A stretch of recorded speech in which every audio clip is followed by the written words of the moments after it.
with Larry Megan.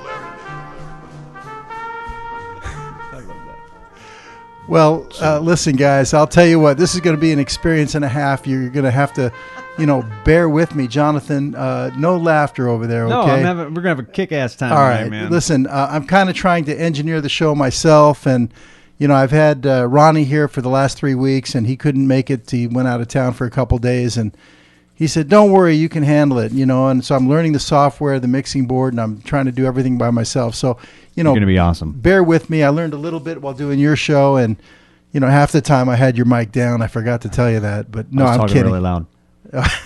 Anyway, I'm here with Jonathan, and you are chilling with Larry Megan on a Thursday night, and we're going to start off by talking about the X Factor. And Jonathan, I got to tell you, I was really disappointed this week, to be honest with you. It seems like the show is going in the wrong direction here for me. You're right. This show is no American Idol. It's not. I'm starting to think that maybe, I'm going to favor American Idol over X Factor. And you know what it's reminding me of, Jonathan? What's that? It's kind of like if you've been watching the show, you notice how I'm very disappointed in Drew Reinowitz. Okay, Drew, the little 14-year-old. She was definitely one of my early favorites, and I still am pulling for Drew to come back. But like for 3 or 4 weeks in a row, she's singing exactly the same way, and it's a slowed down version of everything she does. Yeah. And the whole song, you just kind of keep waiting for the beat to pick up, and it never really does. No, it never picks up, and that's kind of the analogy I'm making to this show. Yeah. Each week, I think, well, let's give it another week. It's going to get better. No. They're nervous. They're just getting their feet. It's not getting any better. And I'm thinking to myself, I think I might only just give it one more week, Jonathan. Yeah, I don't blame you. Because last night was bad, but in defense of Drew, and I know you're kind of trying to make the analogy between the show and Drew, but like she's trying to stick to what her art is, and I respect that. But in regards to the show, they're really missing the point. Like it's bad. Last night was bad. I understand. I'm telling you, it was, and it was hard to even pick like 2 or 3 videos to show tonight. I did pick out 3 to share with you tonight if you missed the show last night. Good luck. But it was almost like by default, because this, by the way, was supposed to be Rock Week. Right. And Rock Week, at the beginning, Simon said, well, this can either be great or it could be a train wreck. And I think Simon was right. I think we had a train wreck. We had a derailment.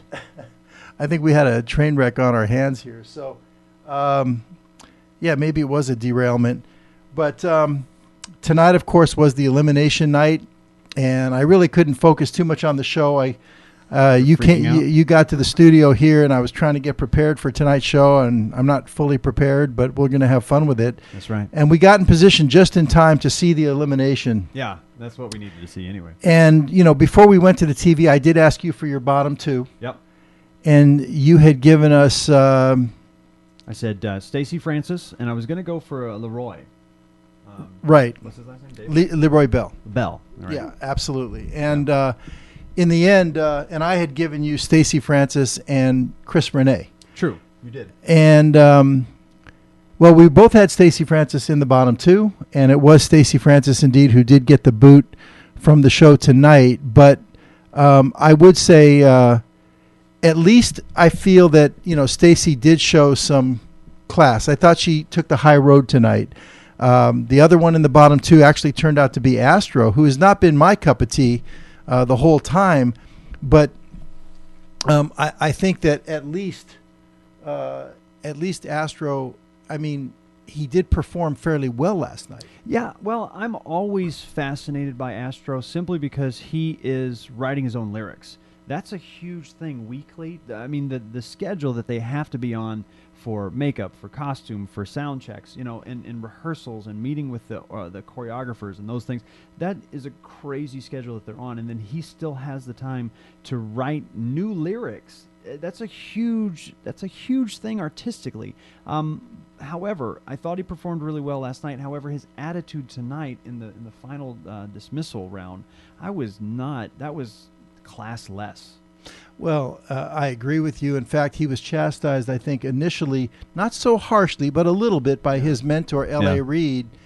And then Simon really gave him a tongue lashing. He said, "You're embarrassing your mother, your attitude." And, Astro was standing on the stage, and you could see that tears were streaming down his face. Now, we all need to remember this kid, he's a 14-year-old kid. True.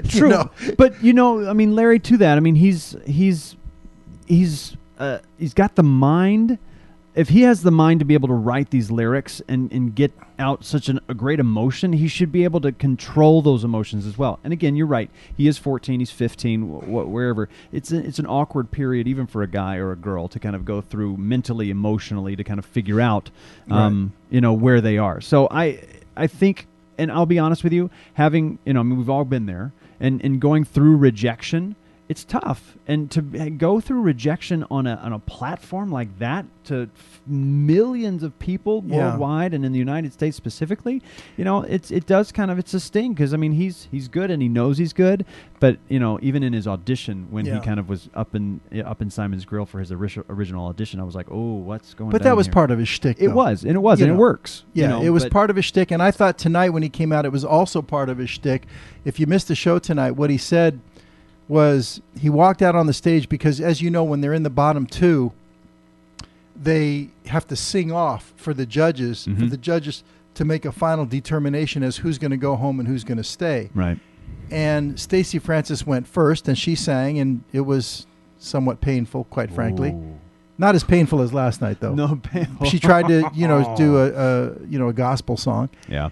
And then Astro came out, and he says, I don't feel like performing tonight. I'll ask my mentor. L.A., should I sing tonight? Should I perform? He says, if I'm going to be in the bottom two, I don't feel like I deserve to be in the bottom two. I'm not even going to perform. Yeah.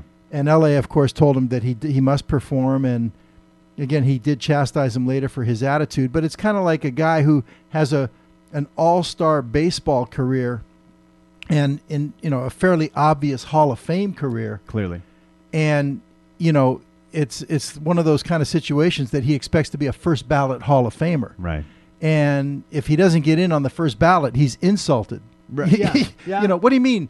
And most guys really aren't that way, but it's kind of like a joke, well, of course I'm going to be on the Hall of Fame, and if I'm not in on the first ballot, I'm not going to go, and there's guys that have been on the ballot for 25 years still waiting to get in, and they get in 10 or 15 years later and they're thrilled. Right. But it was like Astro was insulted that he even had to be in a sing-off. Well, and think about hip hop for him and where he comes from in Brooklyn. Brooklyn's. You're from New York. You know how hard New York can be, right? Yeah. Right. So that's one of the things that it's like he's probably, that's just kind of his upbringing somewhat, but at the same time, I think especially again on this platform, he really needs to kind of show that respect. Yeah, and like I said, Simon really gave him a tongue lashing there, and ultimately Simon did have the deciding vote, and he did say, okay, Stacey Francis is the one to go home, and he let Astro stay, and Astro did get to stay, but hopefully it'll do the kid some good. But overall, I was really disappointed with the show. It's not getting better. Hopefully next week it'll get a little bit better, but it's turning into this giant clash of egos. Because the judges specifically 100%, because with American Idol, the judges were very critical of the talent when they felt they needed to be, or supportive of the talent. Yeah. But now with the X Factor, the way the format of the show is, it's the judges are tied to their own artist, and therefore now it's like if their artists don't win, it's something against them. Yeah. And so now it's the artistry is almost taking a back seat to Simon and L.A. Reid with their ego clash between these two guys, and I'm getting a little done with it. No, you're exactly right. You specifically in with American Idol, you're exactly right. They're coming out as individuals, as individual artists, and these professionals, Paula when she was on back in the day, Simon and Randy, they're offering from a professional standpoint. Now the X Factor is how much trash talk can I talk about another judge in order for the audience to think I'm good, I'm good or I'm bad or whatever. And it's not a support of the art, and it's so overproduced. And I know we talk about that every week, but it's so overproduced. Absolutely. And I think the two ladies are actually showing more class than the two men. True. I agree. Nicole and Paula are, they've been very classy. A couple of times Nicole's gotten her feathers in a huff, but, deservedly so, because Simon has really been... He's just a jerk sometimes. He's been brutal on Nicole. The thing is, and as much as L.A. Reid, and I dig L.A. Reid, I don't know anything about him other than he's a really great record producer. What I do love is the fact that on American Idol, Seacrest keeps Simon in check. Like the sarcasm, the banter back and forth, he kept Simon in check. So like he could kind of get mean or say mean things, but then Seacrest would come back and put him in his place. I mean, have the same sarcasm and have the same wit with Simon, but put him in his place to kind of say, hey, you know what, you gotta chill out, because you don't know what you're talking about here. So yeah. Well, we're going to get to a few clips. Before we get to a clip, though, just specifically, I thought last night was disappointing overall, but specifically a couple of the contestants. I thought Drew was a big disappointment. Again, she slowed it down, and every week it sounds exactly the same. L.A. Reid said that to her last week, and she came back this week, and Simon gave her, again, this is a rock week, and he gave her a very, a song that she slowed it down to nothing, and it never picked up. It was the same old Drew. And I think that, she needs to change it up. And I think Simon, if he's smart, he will next week. But she regressed this week. I thought Rachel Crow took a step backwards, Jonathan. She's the one who stole the show the week before. She blew it out of the park last week. And I was like, all right, this girl is now... She's in it to win it. I mean, not to make light of Randy, but she was in it to win it last week. And then this week, I don't know what happened, man. Well, he gave her a rock song of I Can't Get No Satisfaction, which is, the song that Tora Woloshin sung to Simon at Simon's house in Paris that got her basically kicked off. Didn't go through. And, Rachel, I said, maybe did it marginally better than Tora Woloshin did, but she regressed right back to the same 2 weeks before, in my opinion, where she had that real soulful thing last week that was the #1 performance of the week. Yeah. And so I thought Rachel took a step back. So, again, it was hard to come up with the 3 top performances for me, but here we go. I'll divulge them as we show them. And for me, I thought the 3rd best performance of the night, it may not surprise you because I like these girls, but I thought it was Lakoda Rayne. Let's take a look at Lakoda Rayne last night. Here we go.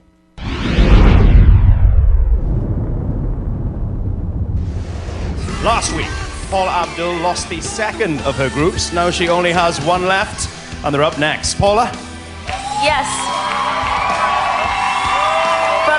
Originally sung by the Outfield and Fleetwood Mac. Here are the amazing girls, my girls, Lakoda Rayne. Lakoda Rayne and the Stereo Hogs will sing for survival. The act I'm sending home is the Stereo Hogs. Being so close to having your dreams come true, something you've prayed for your entire life.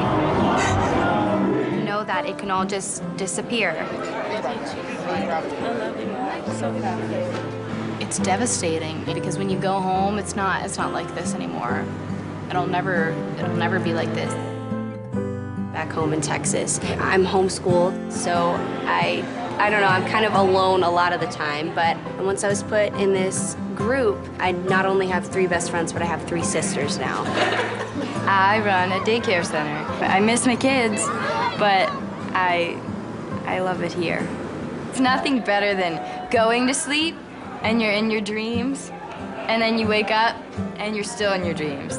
I was born and raised in Cape Town, South Africa. My family moved all the way to California to give me this opportunity to be able to sing. And there's been so many doors shut, and I've never been this close in my life. When I was little, I would stand there for hours in the mirror singing, but I want to be able to live my own dream and not pretend to be somebody else. They're humble girls that have amazing talent. They've dreamt this their whole life. They're lucky. If the girls go, Paula's out. That's the end of Paula. So no pressure. I have one group left, and I am confident that Lakoda Rayne is here to stay. 5, 6, 7, 8. It's been 2 weeks in a row that a group has gone home. Hey, don't. Hey, it's okay. The best way of doing it is smiling your face off. So our dreams are on the line. You guys feel good? It needs to be stronger. And we're gonna make Paula proud.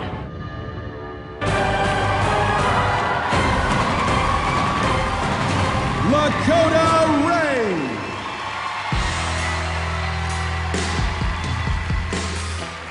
Joey's on vacation far away, so come around, let's talk it over. So many things that I want to say. You know I like my boys a little bit older. I just want to use your love tonight. I don't want to lose your love tonight. All my friends are nowhere to be found. No one's around when I'm in trouble. You know I'll do anything for you. Say the night will keep it undercover. I just wanna use your love tonight, tonight, tonight, tonight, tonight. I don't wanna lose your love tonight. Yeah. You can go your own way. You can go your own way. You can call it another lonely day, another lonely day. You can go your own way. You can go your own way. You can call it another lonely day. Come on, everybody, go your own way. Well, you can go your own way. Come on, y'all, go your own way. You can go, whoa, whoa. You can go your own way. You can go your own way. You can call it another lonely day, another lonely day. You can go your own way. You can go your own way. You can go your own way.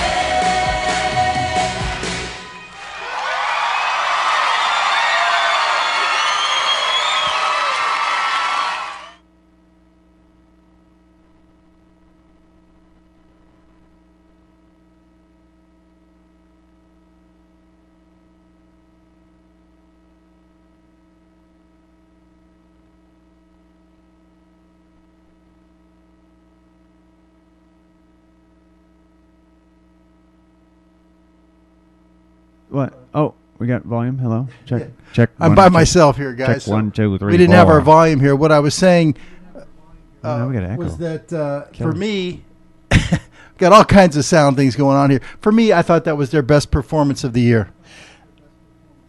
I got to disagree with you. I mean, I've not seen the whole year, so I can't really attest All to right. that. But like, for example, in that video that we just saw, you know, the first girl comes in. She's a bit pitchy dog. All right. And then the second girl comes in, and then instantly we've got the chorus of backup singers behind them. And I'm sorry. For example, and I think they talked about him last night in this regard, or maybe it was last week. Loshel helped me out with this. They talked about the Dixie Chicks and how that there is a place. Yeah. There's a place in the market for a girl group like this. Like, where did the Dixie Chicks go? And it was last night. Thank you. Where did they go? Because that was a great group, and unfortunately, they're not displaying them as a singing group. I mean, yes, I'm sorry, let me back up. They are displaying them as a singing group, but you don't hear them as a singing group. They start off, and then when it gets to a chorus type situation, there's 62 backup singers enjoying them, and you can't really get the essence. that's the wonderful thing that the Dixie Chicks had, was they had such a nice tight harmony. Great, these girls have a tight harmony accompanied by 6 other people helping with the harmony. So I've got a choir of voices. I don't want a choir of voices. I want those 4 girls to really have a tight harmony, like the Beatles, man. I want a tight harmony from those girls. All right. Well, anyway, I thought it was their best performance. All right. At least they weren't in the bottom 2. That's true. And at least Paula, got a break. And remember, this was Rock Week. It wasn't much of a rock song to do Fleetwood Mac like that. But country rock, whatever. It is what it is. Yeah. The only guy who really gave a rock performance, Josh Krajcik. And I'm rocked the house. Yeah, right. and I'm giving him my number 2 performance of the night. He might have been your number 1. He was it. For you, he was your number 1. I'm going to give him the number 2 performance of the night, and we're going to take a look at Josh Krajcik right here. Rockstar Krajcik. Yeah, Rock Krajcik. I got nothing. Yeah, all right. Here we go. We're going to bring him up here. I'm going through his little video setup here. So we can just get the performance. Yeah, because the thing he talks about, his job working in a burrito factory, and he struggled for years. But here we go. Josh Krajcik.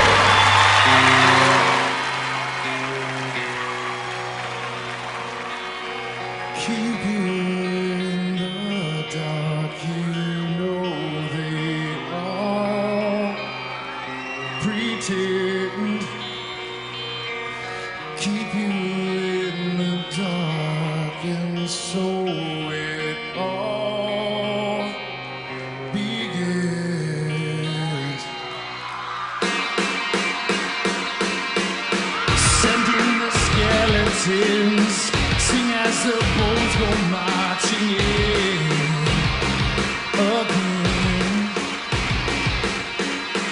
Delete you buried deep. The secrets that you keep are ever ready. Are you ready? What if I say I'm not like the others? What if I say I'm not just another one in your face? You're the pretender. What if I say that I'll never surrender? What if I say I'm not like the others? What if I say I'm not just another one in your place? You're the pretender. What if I say that I'll never surrender? In time or so I'm told I'm just another soul for sale. Oh well, keep you in the dark. You know they all pretend. If I say I'm not like the others, what if I say I'm not just another one in your place? You're the pretender. What if I say that I'll never surrender? What if I say I'm not like the others? What if I say I'm not just another one in your place? You're the pretender. What if I say that I'll never surrender? Who are you?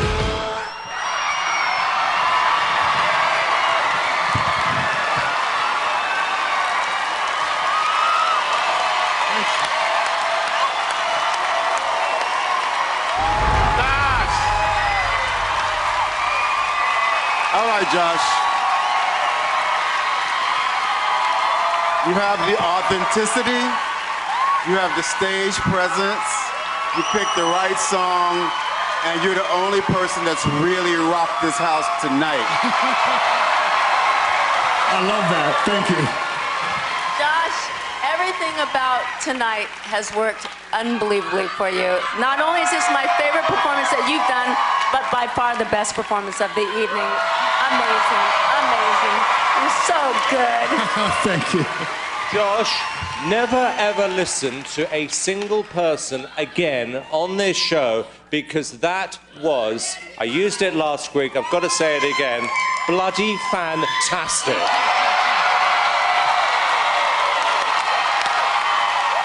Thank you, Simon. Way to go, Nicole. Thank you, Nicole. Oh, babe, you took me back. Like, I was in a rock band way back, got to tour with Foo Fighters. Back to Josh. I was in a band called Days of the New, actually. And Pussycat Dolls. much love to Dave Rowe for clearing this song for us. You're the ultimate rock star. Look, that's how it's done, America. You rock. You rock. You rock, sir. To vote for Josh Krajcik, call 1-855 the XF06. That's 1-855-843-9306. Or text vote to 9306. To vote online or to learn how to vote using Twitter, go to the xfactorusa.com. Calls are toll-free from landlines, and you can vote as often as you like by toll-free and SMS. Okay. Well done, you. Doesn't matter. After the break, it's the high school rapper from Brooklyn, New York. It's Astro. Well, there you have it, Jonathan. You know, Josh Krajcik, he did a fabulous job, and that was a song from, who was that from? Foo Fighters. The Foo Fighters. Yeah, okay. So I mean, it's the week of rock and roll, right? And obviously, he needs to. He's destined to be it, and he rocks it. I was fist pumping in here in the studio. Same thing with Nicole. Boy, she really was rocking out. I think she really wants him. He nailed it. You know, what's cool about Josh, okay, yeah, he shows that he can definitely do rock. Right. He plays guitar also. But when he auditioned, he sang Etta James At Last. And did well. Rocked incredible. I like when he does the ballads and the love songs. I mean, this guy is very, very versatile. And I think he's showing some of the younger contestants that, you know, you don't just have to stick to, well, this is the kind of record I'm going to come out with when I'm done with this show. So therefore, every song I sing, I'm going to sing it the same way. Yeah. You know, you have to show, I think, your versatility that way. And, you know, Josh probably did have the best performance of the night, but right now I have to admit, you know, I'm a little bit stuck on Melanie Amaro. So I love Melanie. I think she's going to win it. I mean, that's my pick. She's my pick. She might be too straight to take this thing, but anyway, for my pick, well, in other words, she's just a straight-ahead singer. I mean, this girl, we said before, she can sing the phone book. There's no question about that. True. She can't. She's incapable of turning in a bad. Right. Because vocally, no. There's no. I mean, someone have to tear her tongue out for her not to sing well. Correct. So I'm going to give her. But last week she sang great, and with the Michael Jackson song "Man in the Mirror." But I didn't give her the number one of the week. I gave it to the little girl Rachel Crow. She deserved it though. Right. So, but I think this week for me it was Melanie Amaro. Let's go ahead and let's take a look at our girl Melanie. I said, let's take a look at our. Okay, let's go back to the girls. Here's Simon Cowell. Okay, it's Rock Week, sung by the original artist is R.E.M, a rock band. Melanie Amaro doing a rock version. Here she comes.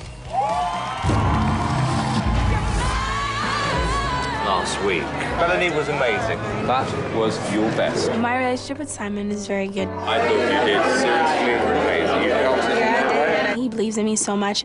I like working with her simply because she's got a brilliant voice. I have a very, very personal connection with Melanie because I've been inside her home. I've seen how much her family want her to succeed. I was born in Florida.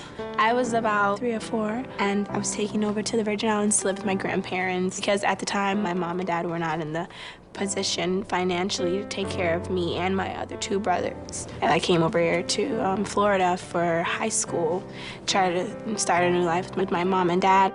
I want to be able to win this competition so that way I'll be able to support them and help them with everything that they need help with back at home. Since it's Rock Week, I've chosen actually was one of my favorite songs of all time. It is a rock song, they are a rock band, but it's not an up-tempo song. Okay, here we go, from the top. Rock is not something that I grew up listening to, so this is really like, he just took me out of this place where I was okay and just was like, here, work with that. Still play to the judges, still play to the camera, and keep the emotion. I've stripped away everything. No dancers, no tricks. Her and a piano, it's just about her voice. She's very soulful, she's an unbelievable singer, but I don't know if I've necessarily seen her let go. Melody, edgy, forget about it. Seriously, how do you say Melanie and edgy in the same sentence? Everyone knows she's a great singer. Now she's got to become an artist. And this song could do it for her.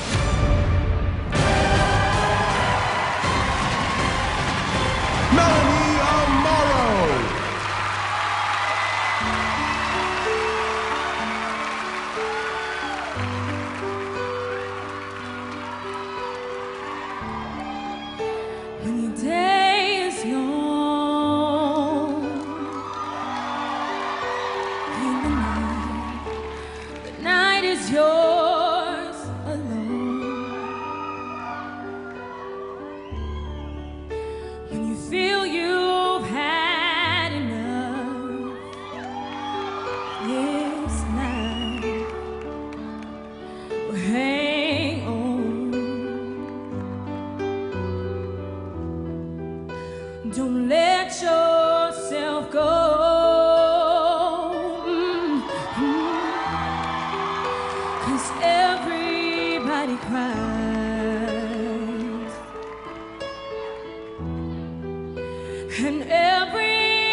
You're not alone.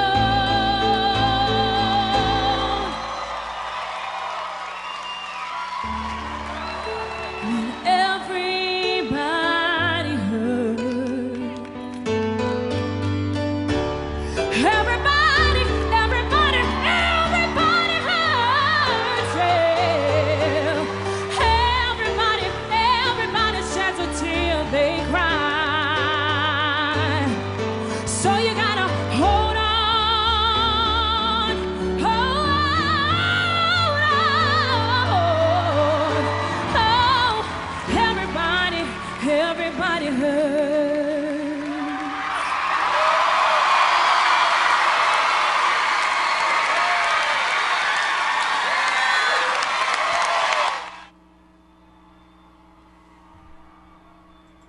Well, there you have it, Jonathan. That was Melanie Amaro.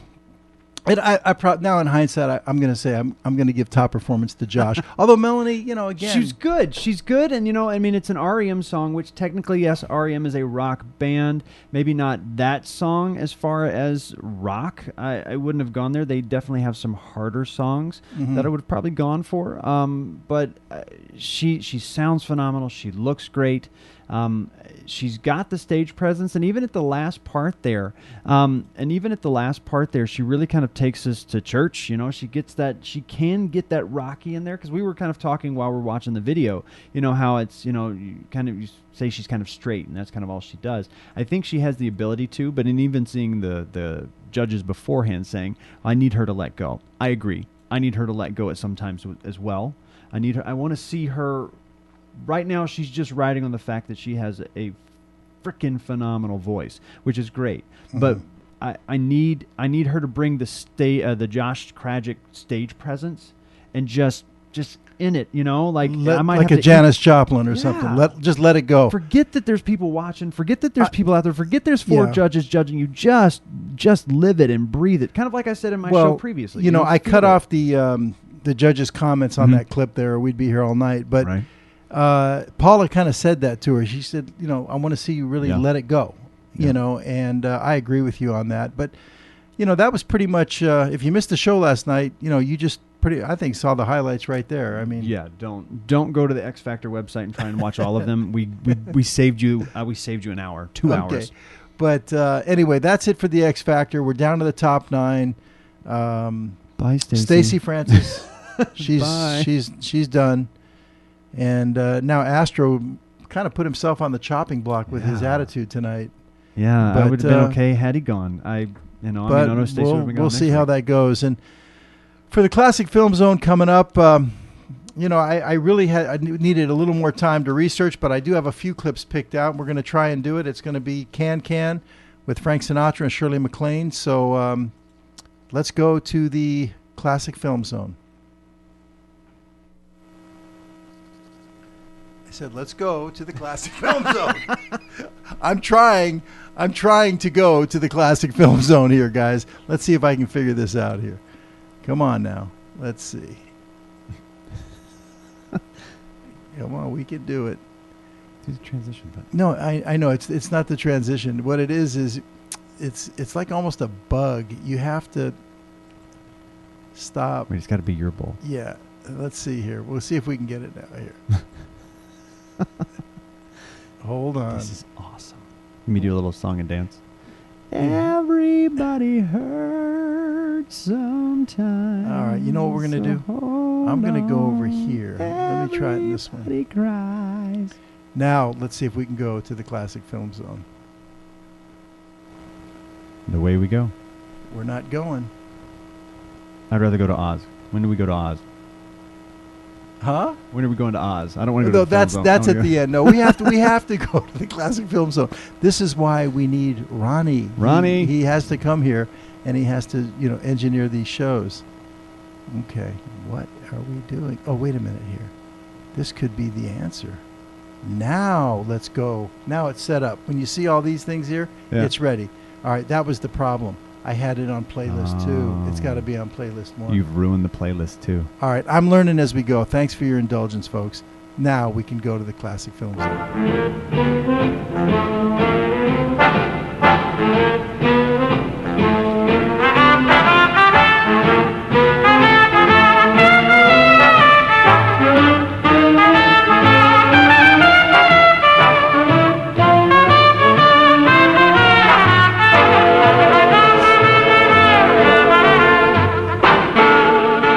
Jonathan. Tonight we're going to feature a film called Can Can.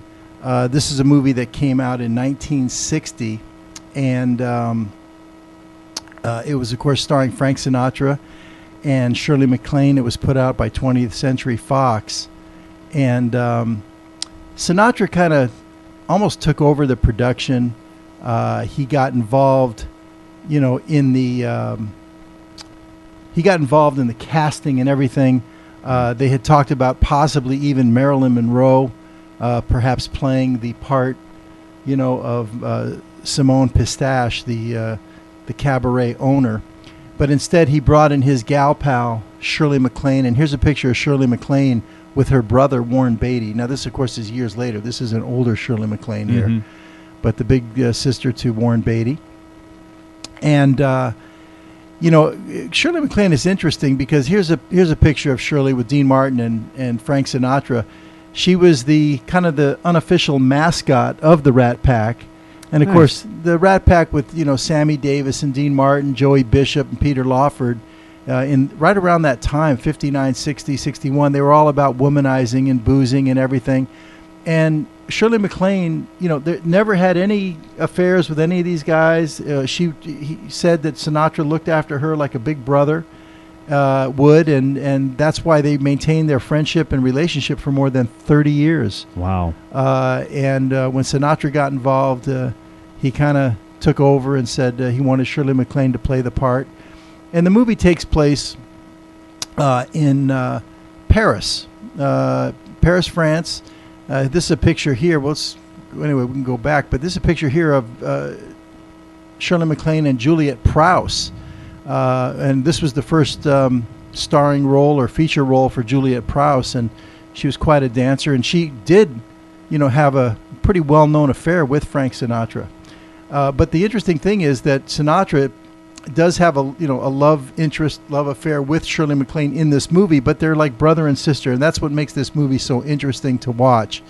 But again, it was in 1960, and the whole concept, of the movie itself is all about the can-can. And of course, the can-can is kind of an ancient folk dance that goes back, a long time to Algeria. It became popular in about the 1830s in France, and by the time it got up into about the 1880s, it was a very, very popular thing at Moulin Rouge, a famous, cabaret, and Toulouse-Lautrec. In fact, there's a little funny reference. I didn't put it in any of my clips, but Simone Pistache, played by Shirley MacLaine, she owns the club where they do the can-can. And, of course, then it was kind of outlawed. It was kind of an illegal because it was considered lewd and lascivious behavior.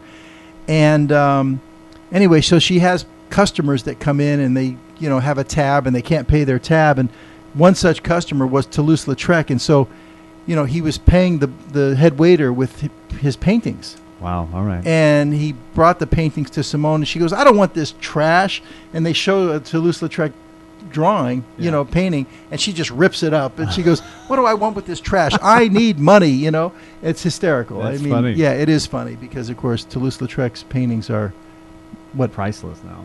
Would you say millions? I don't know, but it depends on certain ones. I'm sure are, but tens of thousands, if not hundreds of thousands. Yeah. But then it was just a piece of paper, like Picasso. Some Picasso handed you something. It's a piece of paper. I don't need this from you. I need money. I need money. Yeah. So in any case, it's about the can-can, and again, it's considered lewd and lascivious behavior in those days. So club owners would show it in secrecy and always have to be in fear of being raided by the Parisian police. And Sinatra plays the attorney and love interest of the club owner, Shirley MacLaine, who is Simone Pistache. And then there is Maurice Chevalier and, of course, Louis Jourdan. Who they both came to this film coming right off of Gigi, and they both starred in Gigi. And they're both judges. And, of course, the older Maurice Chevalier is friends with Sinatra, with Sinatra, the attorney. And so he brings him to dinner to see the can-can, and he didn't know he was going to see it. And so that's the scene we're going to show you just to kind of set the stage. Matter of fact, let me show you just a quick little 1 minute clip here, or 2 minutes, whatever it is, just to kind of set the mood and the the tempo for the movie itself. This is kind of like the opening of the movie. Okay, here we go. Just check this out.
Can't hear us. Mike's. Oh my God. Thank you, Losh Losh.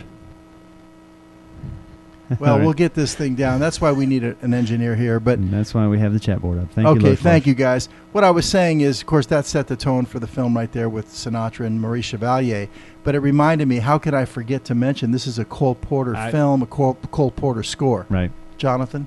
Cole Porter, I mean, from a classical musical theater standpoint of some of the great shows, I mean, you've got your Rodgers and Hammersteins, you've got your Rodgers and Hart, and more of a present day, you've got your Stephen Sondheim. But Cole Porter, absolute was one of those that, I mean, you can kind of look back at any of his songs, and those are the ones that really kind of strike a chord more so than some of the straight-laced Rodgers and Hammerstein things. Cole Porter has got some really, really great bluesy, jazzy things that he does in, and it makes it's a perfect fit for Frank Sinatra to kind of have this opportunity to kind of croon his way through a Cole Porter musical. And Cole Porter was the perfect guy to write this score because his career was in many ways all about censorship. He lived in Europe, and I think it was pretty well known he was gay. Yeah. And not that there's anything wrong with that, okay? But, I mean, again, the Can-Can was something that was all about censorship as well. I mean, it was forbidden by law and as lewd and lascivious behavior and everything like that. So he was anxious to do this. And it was also coming off of a very successful Broadway play that was written by Abe Burrows, and it was on Broadway since 1953. This movie was filmed in 1959, and in 1954, it was 20th Century Fox that bought the rights to make a film out of this, and so it was a natural. And once Cole Porter got his hands on it, it's just a great musical score. It is a great musical score. I mean, what else musical numbers you got? We can display that. Absolutely. Well, the next thing, of course, you just saw a little, hint of, what the tone of the movie is. Now, just to give you a little taste of how the whole movie plays out, here's the Can-Can number, the opening Can-Can number where they get rated. And this is where Sinatra brings in the judge, Maurice Chevalier, to, surprise him with that. So let's take a look at that now. Here we go. Here come the judge. This Simone, Here come the judge. Has she anything to do with the surprise you promised me? She certainly has. Good. I love surprises.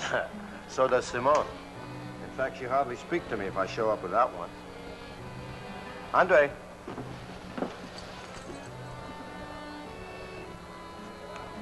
Simone, I'd know your perfume anywhere.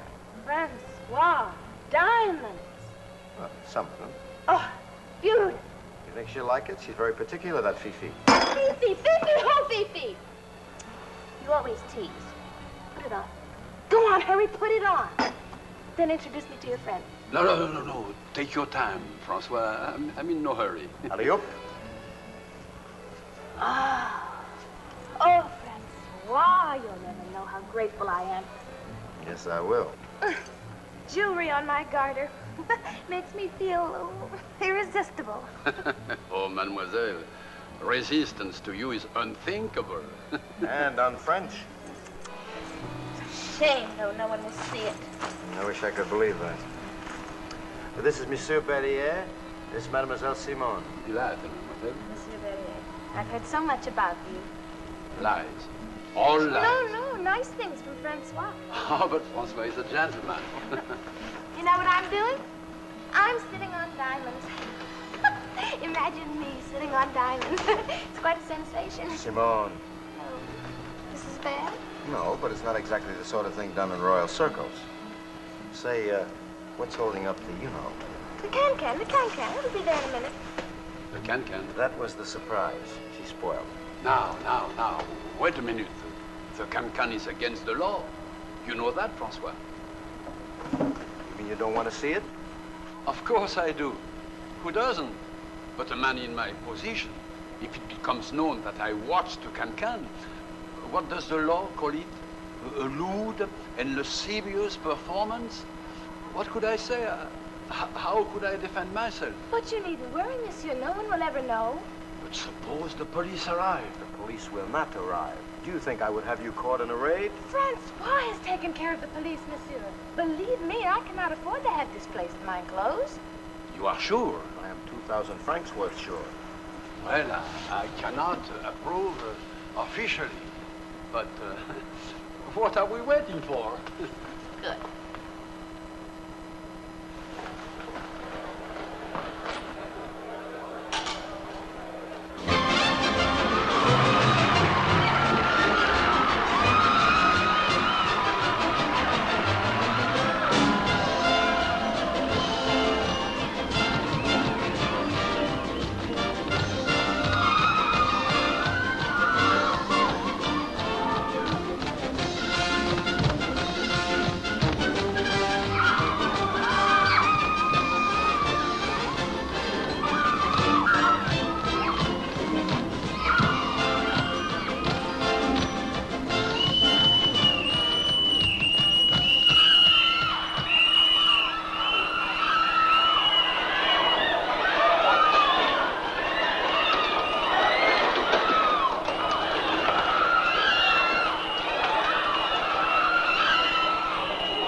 Never arrest the waiters. Francois, this could have been very bad. I don't understand it. Ow! Simone! I'm going to again and again! You told me everything was arranged! It was arranged! Then someone must have rearranged it. Okay. Somebody must have rearranged it. Maurice Chevalier, the movie he did before this was Gigi. He did the song, Thank Heaven for Little Girls. And only Maurice Chevalier could actually pull that off. True. Yeah. In any case, that kind of sets the tone for the movie. You get the idea. It's a, kind of a mad capper about, getting away with this can. And then you see that they were raided and all these girls were arrested and they go to court.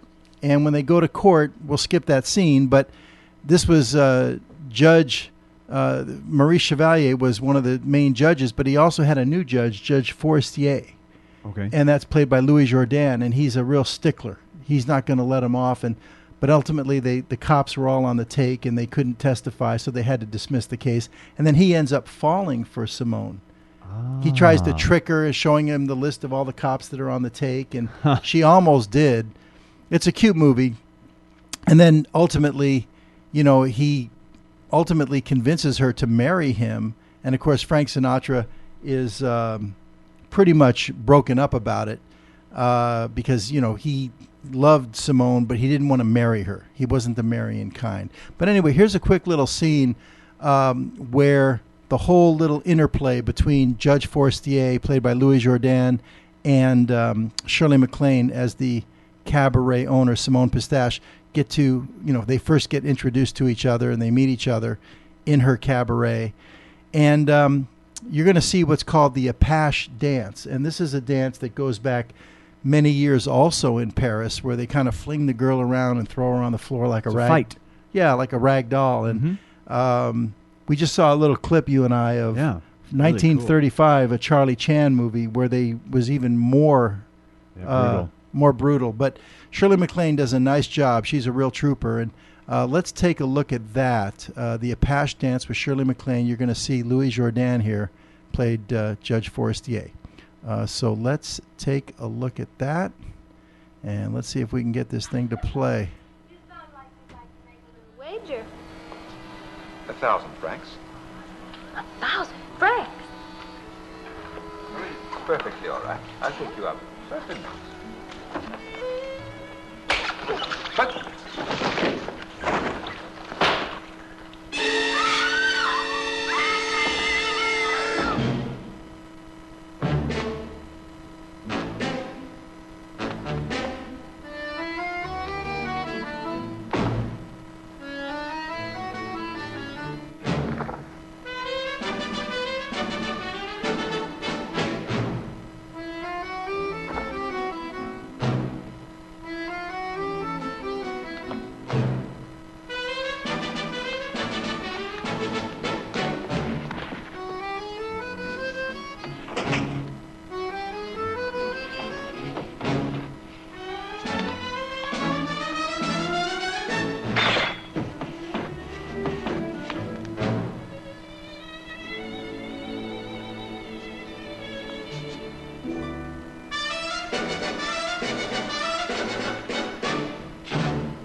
Well, Jonathan, so there you got a little flavor, you know, of Shirley MacLaine. I mean, she's brilliant. And what I love in sitting here is flash forward almost 30 years, and she's playing Weezer in Steel Magnolias. Oh, and she's still going. I mean, I know she's still going, but like the dichotomy of Yeah. like this really, you know, can dancer, can owner, and then you flash forward to Weezer, you know, and the joke is, you know, I'm gonna make shirts that I hit Weezer. And I don't think she was ever like a really serious dancer, but she does a pretty decent does a job. damn good now, job in that. Juliet Prowse, on the other hand, you know, she is a dancer, Right, and she does a phenomenal job in this movie. This is her first kind of feature role that she gets.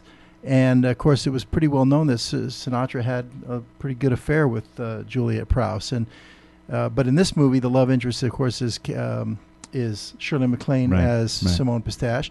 And Francois Durier, the one who Sinatra plays, here's a scene with him with Simone in her boudoir. And the funny part is, remember, this is like a brother and sister practically. It's that kind of a relationship between them, and they have to play, you know, love interest with each other. And I didn't uncheck that, so we could be in trouble. Let me just make sure we're okay. This is, and by the way, this is one of the few songs. It's called "Let's Do It." You've probably heard it, a Cole Porter song, but it's one of the few songs, you know, in the movie that that was not written specifically for this for Can, but it was a Cole Porter song, and they found a way to work it in because, you know, it is a great one. So anyway, here it is: Sinatra and Shirley MacLaine in "Let's Do It." Well, that's not it. Oh, hang tight. We're going to get it for you. Bob. I got it. I tell you, it's not easy here. Francois. You have my undivided attention. You know, I'm growing fonder and fonder of you every day. That's nice. Tell me something. You thinking about the same thing I am? I was thinking about marriage. I went down the wrong way. Oh, it always goes down the wrong way. Will you please tell me why? I'll tell you why. Because I'd much rather be in love with you than to marry you. Couldn't we arrange to do both? No, sweetheart, we can't if you want to be realistic about it. Look, in my opinion, the biggest reason in the world today for infidelity is marriage. Now, eliminate marriage, and you'll never see any such thing as an unfaithful husband. Cut off your legs so you'll never have flat feet. Go ahead and be funny if you like, but I thought you wanted to discuss this seriously. I do want to discuss this seriously, but eliminate marriage? We can't discuss it seriously then. Well, why don't you let me finish? I'm the lawyer, right? Yes. Now, I see the steamy side of marriage. You know, about the point where it's beginning to break up. And in each case, the history's exactly the same. After about a year's time, the man discovers another girl. Now, he can't spend much time with this new puff because he'd have to lie to his wife. So what does he do? He lies. And then he feels guilty. And he doesn't want to see his wife anymore because he doesn't like feeling guilty. So the result is that here are two people who were once in love with each other. They are now separated, unhappy, and miserable. And why? Because they were stupid enough to get married in the first place. It's beyond me. I never really thought of it that way. It's the only way to think about it, darling. Direct, straight from the shoulder. Oh, you monster! Honestly, the way you twist everything around just to get your own way? Well, it makes sense, doesn't it? No, it doesn't. Not to me. Of course it does, sweetheart. Look, why should we get married and lose each other? Let's just be in love. It's more fun that way. Everybody does it. Why, even in France, the best upper sets do it. Lithuanians, and let's do it. Let's do it. Let's fall in love. Oh, I've heard that before. In old Japan, all the Japs do it. Up in Lapland, little Laps do it. Let's do it. let's fall in love. I know. The Dutch in old Amsterdam do it, not to mention the Finns.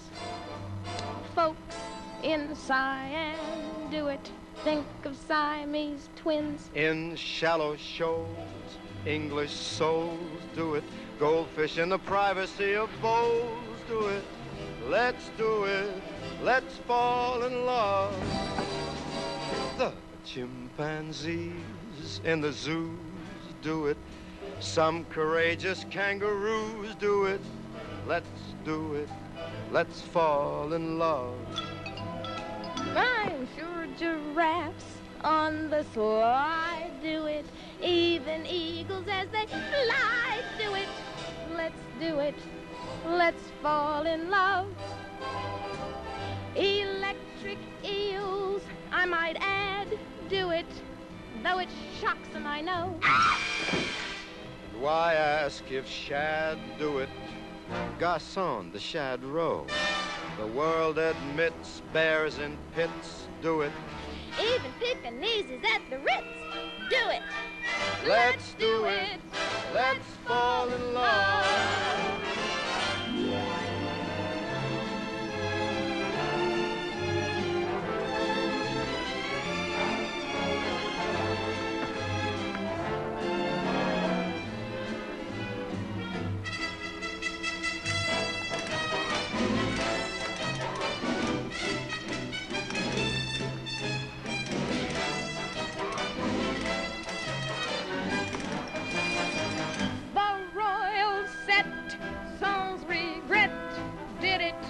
And they considered it fun. Marie Antoinette did it. With or without Napoleon. Parliament, pleasure vent, did it. Mamsells every time they're short of rent did it. Let's do it, let's fall in love.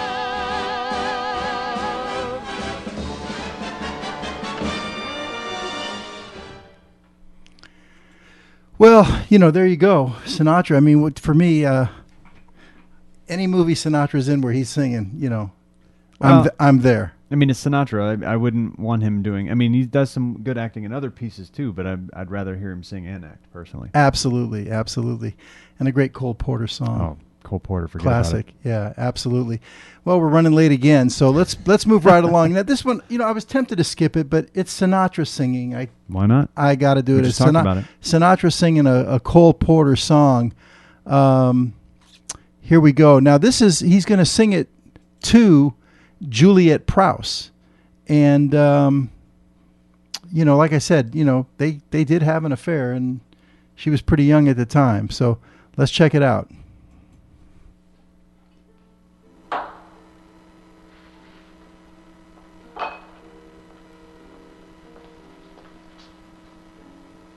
Francois.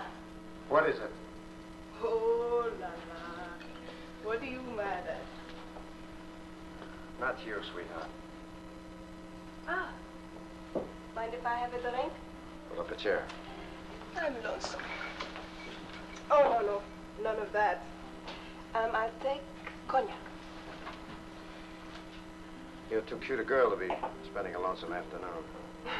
Francois, you always say something nice, but you never do anything about it. What are you thinking? What a rainy day it is. Rainy? Oh, but it's a beautiful day.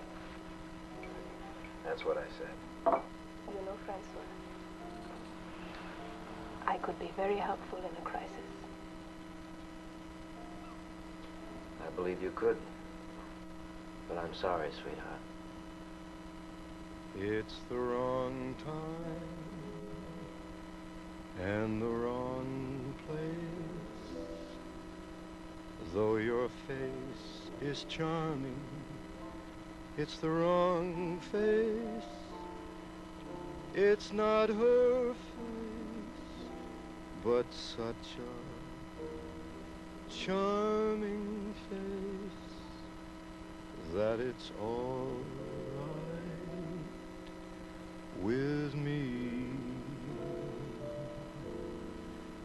It's the wrong song in the wrong style.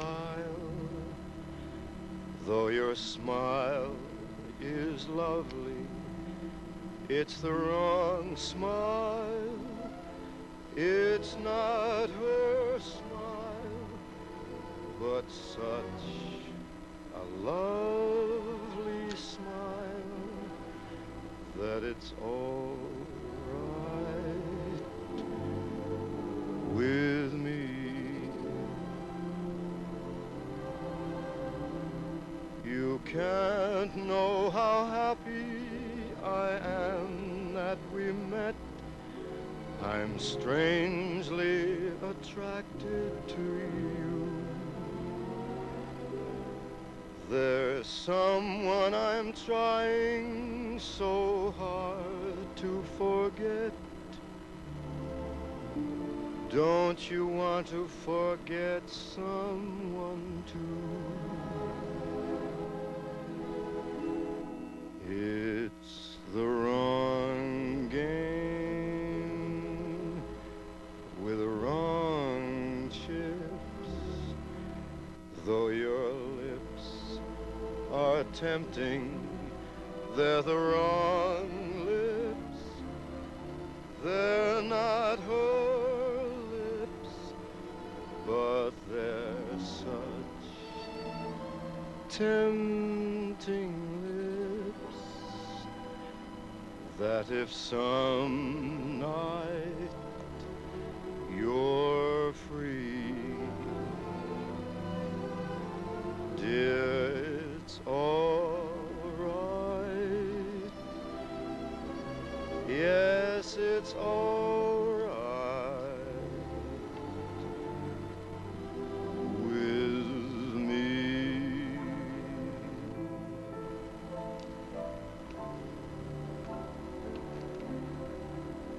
Though your lips are tempting, they're the wrong lips. They're not her lips, but they're such tempting lips that if some night you're free, dear, it's all right. Yes, it's all right with me.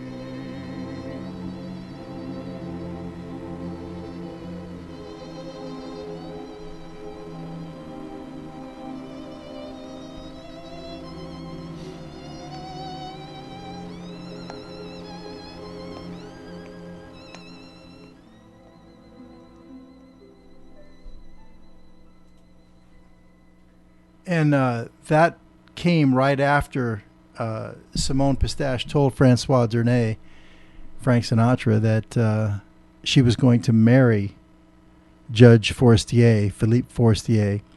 And so that's why he was kind of dejected there. He refused to marry her. He just wasn't, the marrying kind. Anyway, we're going to have to cut it right there. I mean, I've got a couple more numbers queued up, but it's just too long, too late. We can't watch the whole movie. It's a long movie. It's 2 hours and 20 minutes. But one of the numbers that I was going to show, and we're cutting, but it's at the end of the movie, the can when the lady that was, offended by the can in court, they brought her to the cabaret and she watched it, and she said, okay, she'd like to learn how to do it, and it's kind of a happy ending. But then right after that, I think I'm going to go ahead and show you the last, the closing scene of the movie. It's pretty quick, because one good thing about a musical, or to me a measuring stick for a musical, is you have to have a happy ending. Of course. That's what I like about musicals, Jonathan. Well, you can I like to escape. I hear you. But you can also, and one of my personal favorite musical theater. I don't remember to put it musical theater, but musical drama guys is Stephen Sondheim. He doesn't always end in a happy story, but it's a really damn good story. Okay. As long as it's got good music. Oh, All absolutely. right. Here's the very end of the movie. Let's just take a quick peek at this. Yes. Mademoiselle, will you please step outside for a moment? What for? To save embarrassment. All right, but no free drinks tonight. That performance was legal. Thank you. Now, what is it? Mademoiselle, we have a warrant for your arrest. Arrest! Come along. Hey, now wait a minute! I told you it was legal tonight! There's free drinks in there! Andre! Get in there, Andre! Get in there! Andre, I want Francois! Service quick enough for you? They get you too? What's the charge? It cost me about $2,000, including this wagon, What will? for rigging a false arrest. I'll smash you, Francois, one of these days! Honestly, when will you ever? I'll Screaming at smash you! me! Now listen to me. Now you were just in a lot of trouble a second ago and you called for me, didn't you? Now I love you, Simone. I truly love you. Now please forgive me. Oh, you don't love me. I'm willing to make it legal. You don't love me now. You never have loved me, and you're gonna go on like... You what? Francois, honestly? You mean you want to marry me? No, I thought I'd just adopt you. You miserable. I love Paris every moment. Because I love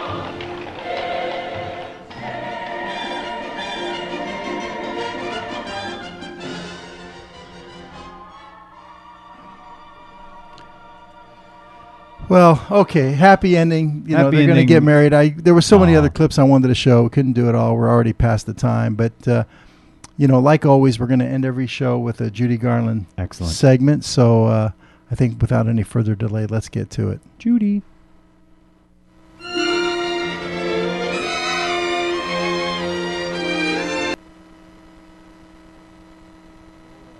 Hold on, I almost forgot. One moment. You can't start the segment here. That's not the right one. We want this. Here we go. Sorry about that, folks. Let's get this here. All right, let's try this again. Okay. This is why we need our engineer, okay?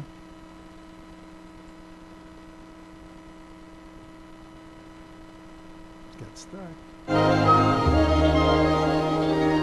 Somewhere over the rainbow, way up high. Well, here we go. You know, we always end every show with a Judy Garland number. She's my favorite. And, you know, last week we showed you something from, she was pretty, we showed you a young Judy Garland last week, okay? So I thought this week what we do is we go to her TV show.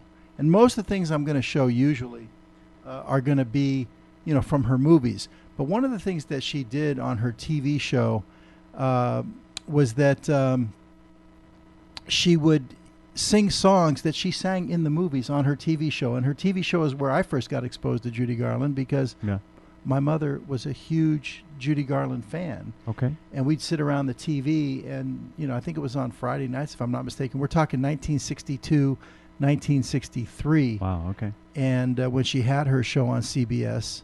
And, you know, so here, Judy, we're going to see Judy singing Always Chasing Rainbows. Of course, this segment is named after that. Chasing And she Rainbows. did sing this in one of her movies when she was, I think, 17 or 18 years old. She was Wow. pretty young. So here's Judy Garland from her TV show, The Judy Garland Show. Let's check it out.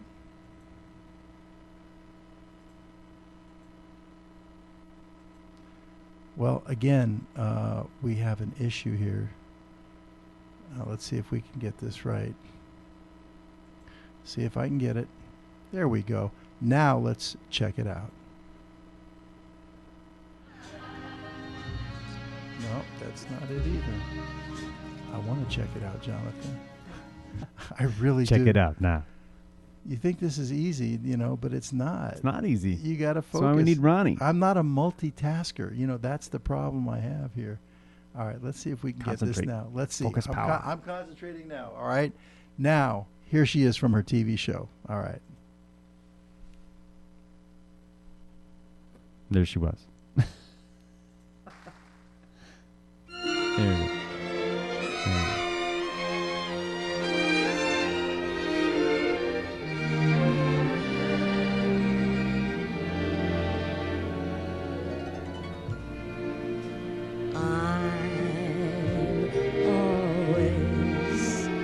Chasing rainbows, watching clouds drifting by.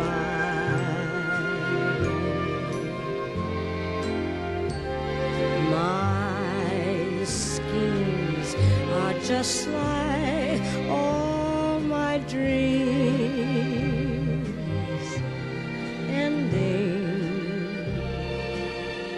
in the sky. Some fellows look to find the sunshine. I always look to find the rain. Some fellows make a winning sometime. I never even make a gain. Believe me, I'm always chasing rainbows, waiting to find a little bluebird in vain.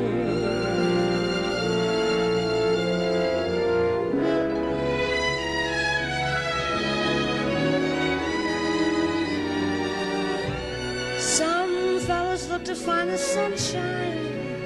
I always look and find the rain. Some fellas make a winning sometime. I never even make a gain. Believe me,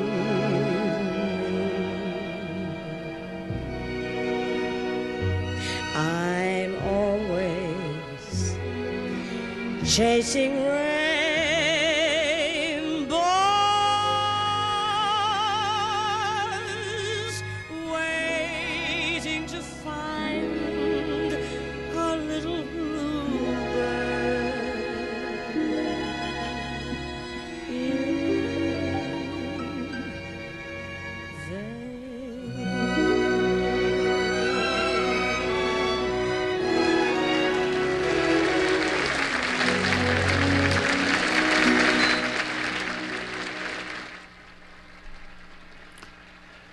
Well, you know, there you go. Nice. Always chasing Beautiful. rainbows. And before we say goodbye, you know, let me say this. One of the things that I loved about her show, it was kind of like an early version of, say, Sonny and Cher, because she did comedy skits. Nice. It was a variety Nice. show.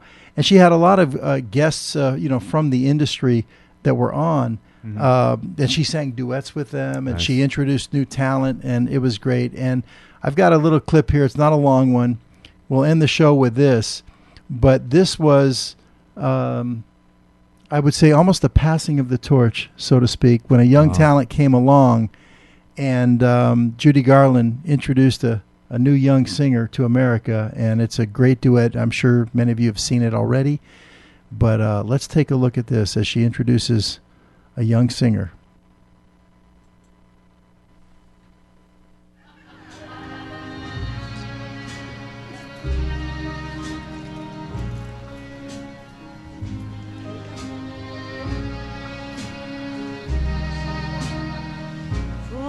Forget your trouble, happy day.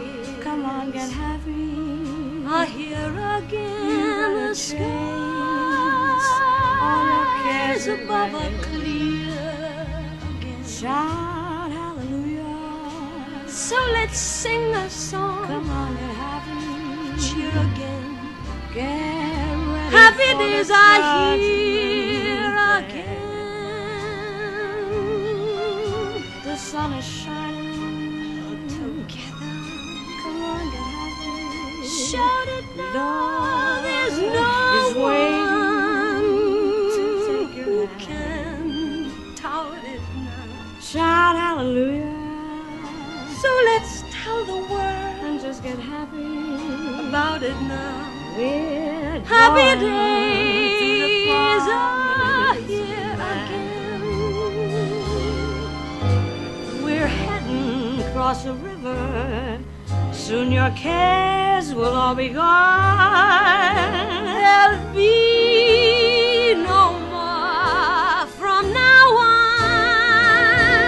From now on. Forget the troubles and just get happy. I hear again. You better change the skies above our shout hallelujah. So let's sing a song and just get happy. Cheer again. Happy times. Happy times. Happy nights. Happy nights. Happy days are here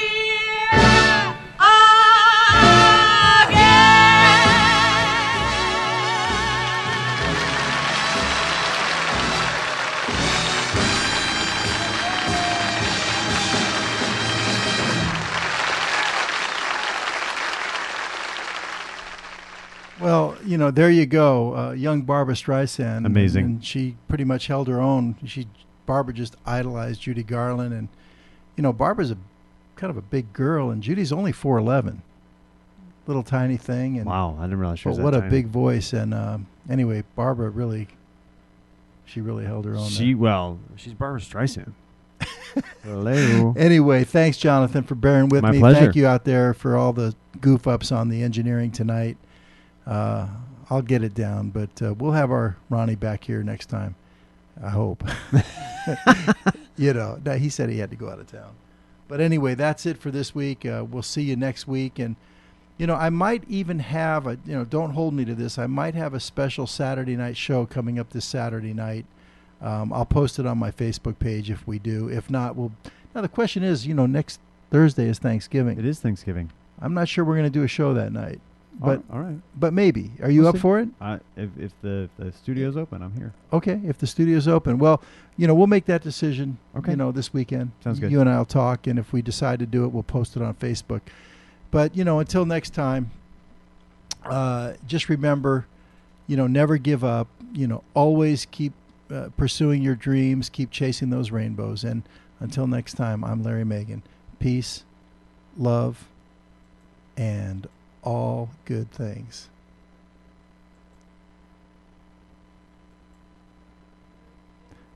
That's not it. Okay. Boy, I'll tell you what. Here we go. Let's see if we can get it right now. It's this gotta one. click it. Okay, hold on. Okay, the end. There we go. This is why Stop. it's like a one-man band. How does It a one-man band play all those things? You know what I mean? Dick Van Dyke did it in Mary Poppins. Oh, did he? Okay. Let's see if we can get this right. All good things. We'll see you next time.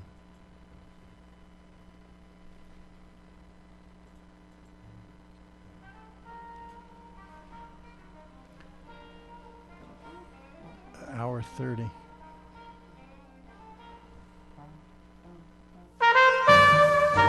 Chillin' with Larry Megan.